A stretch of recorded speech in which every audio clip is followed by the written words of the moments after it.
everyone, and welcome to another episode of Ancient Warfare Answers with me, Murray.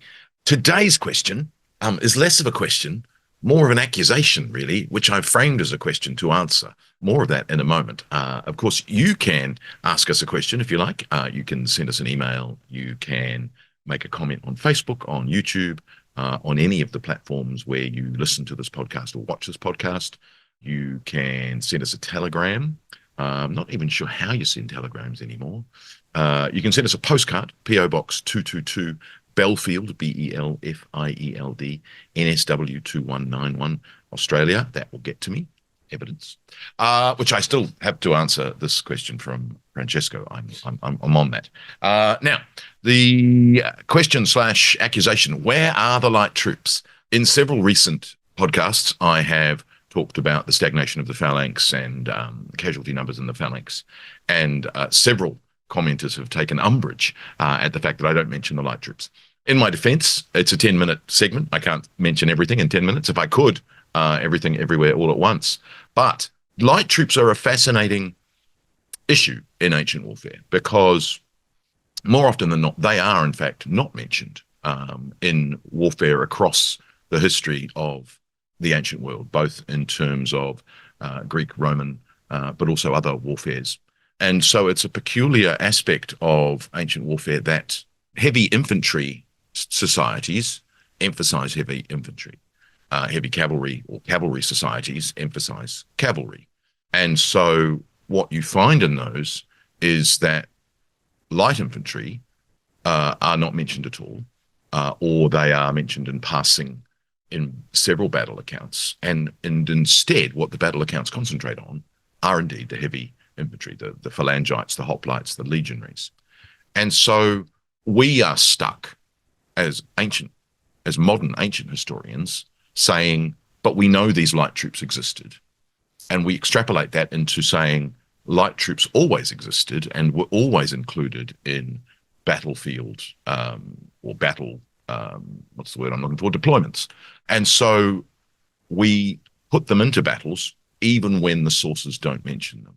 It's tricky also because, and this is one of my favorite words coming up, by the way, what you've got there, of course, is the idea, and it's again something that probably comes from 19th century military history, the idea of doctrine, that there's a doctrine and an orthodox way of putting armies into the field, and it must fit a particular literary or 19th century practice that this is how armies looked. And in many, many books that you come across, you will find that that's how armies are in fact shown. And that's fine. There's also the idea that there would be orthodox praxis or orthopraxy, favorite word. That this orthodox practice, even if there's no doctrine attached, that in practice, these are the things that always happen. And that's fine too. And so the issue becomes, we get several deployments of armies in our sources, Arrian being one of the sort of the most important, but others, Polybius and several other sources as well, who do indeed give us the light troops, the auxiliaries, as being in the deployed line of the army in question. And frustratingly, what then happens is those troops disappear from the narrative of the battle itself. Now, they weren't doing nothing. They were fighting. But the consensus of the sources is that it was the heavy infantry, in most cases, action, sometimes the cavalry action, which is the important one and which is the crux of the battle and the one that the sources concentrate on. And so what you find in more than half of the battle accounts that we have in the ancient world is the idea that the legion fought, the hoplites fought, the Macedonian phalanx fought. No mention of any actions on behalf of the other troops. And so if you're going through the doctrine orthopraxy kind of idea, yes, they're fighting. Yes, they're doing things, but are they decisive? And what the sources tend to suggest to us is no, they're not. And that the decisive moment is fought generally with the heavy infantry and the heavy cavalry. Now, there are exceptions to that. The Battle of Sphacteria in 425 BC, for instance, we get told about all of the light armed troops in Psiloi. And if you sort of calculate that all of the Psiloi were members of the 60 triremes, each trireme 300 men. There's a lot. There's 8,000 light armed troops fighting against poor old, 400 Spartan hoplites or less. And the Athenian hoplites stay out of the battle. So we get that. So we know they're there. We know they're doing things. Earlier at the Battle of Pylos, again, you've only got 60 hoplites. Most of the other fighting is being done by light armed troops. So they are definitely there. Again, going all the way back to the Iliad, we get all of this emphasis on the heroes. There are troops around, Are they light? Are they heavy armed troops? Jury's out, probably both. The Myrmidons of Achilles, for instance, probably heavy infantry, but could be light armed infantry, who knows? And so what you then get is, for instance, in Arrian's deployment and other sources' deployments for Alexander the Great, you get very detailed knowledge of the Agrianians and the Peltasts and the Cretan archers.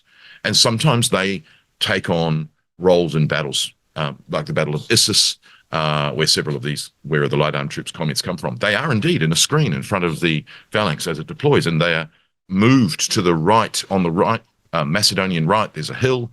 The Persians have a force on that hill which are intended to threaten the right flank of the Macedonian army. Alexander dispatches his light armed troops and archers to that hill who push the Persian force off that hill. Great bit of detail, fantastic. Light armed troops then disappear from the battle account. It's all about the phalanx, the hypaspists, and the cavalry. So it's very hard to say what are the light armed troops doing. They're doing some fighting, but not something that would be considered worthy of mention in the sources. Again, in later Hellenistic battles, we get light armed troops mentioned. Very rarely are they featured in the battle. The one that springs to mind is a javelineer, possibly a peltast, who kills Pyrrhus's horse. That's absolutely mentioned in there. There's Cretan archers getting mentioned all over the place doing dodgy things. Again, when you get into Roman warfare, it's an orthodox and it's a doctrinal thing that we've decided that there would be an equal number of auxiliary troops to legionaries in Roman armies.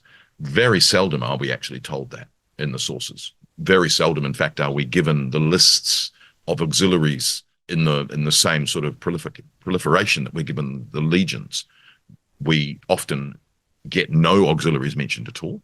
We often get a number of legions mentioned and an equal number of auxiliaries. Very little to go on. And so very often, in fact, the inscriptional evidence gives us better accounts of the involvement of auxiliary forces than the literary sources. One exception to that, of course, is the Battle of Mons Graupius in Tacitus's Agricola, where the auxiliaries are the front line and the legionaries are held in reserve. So, in fact, the auxiliaries win more of the war than the legionaries do win the battle. You've also got Josephus, who does indeed mention auxiliaries and talks about the order of march. We've also got Arrian's order of march, and then the battle array against the Alans in the Ectaxis. So that too mentions auxiliaries in coordination with the legions and the heavy infantry. But those are exceptions, not rules. And it's very dangerous to then turn around and say, this is the way that Roman armies fought. More often than not, we can actually not say that. We can suggest it, but we can't take the Battle of Mons Graupius and say, this is the way all wars were fought. The legions do the majority of the fighting. Trajan's column.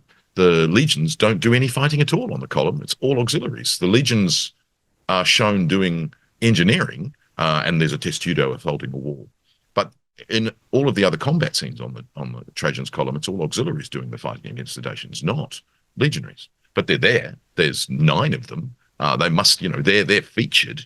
So it's a frustrating problem. And indeed, where are the light armed troops? They're there, but they're not really featured. And again, you go, into the Foederati. Yes, sometimes they're mentioned. If we think of the battles of Belisarius, leaping through ancient history from, mentioning the Iliad all the way through to Belisarius in the 6th century AD. There you go. There's 1,700 years of warfare. We do get the Foederati, the Huns are mentioned. He doesn't really mention his infantry at all, poor old infantry. It's all cavalry that feature in Procopius's accounts of Belisarius's battles in North Africa, for instance. So it's a tricky one, and it's very hard to say, well, where are the light arm troops when we don't know? They're there, as about as far as I'm willing to go, but I'm not willing to give them a role in the battle when the sources don't, and the sources emphasize the crux of the battle being a heavy infantry or a cavalry one. They're there. They do exist. They are in light numbers. I am reminded of a Blackadder quote, of course, when he's fighting at the Battle of Bosworth Field, and he claims to have killed lots of people and lets out that he's killed 450 peasants, but they don't count, do they? Only in the event of a tie. And I think that's a real attitude, that the light arm troops and the activities and behaviors of light arm troops are very seldom considered in our sources to be important. Yes, in the Macedonian phalanx, what you find is light arm troops and others guarding the flanks of the phalanx to keep it protected. But in a way, that orthopraxic role isn't mentioned.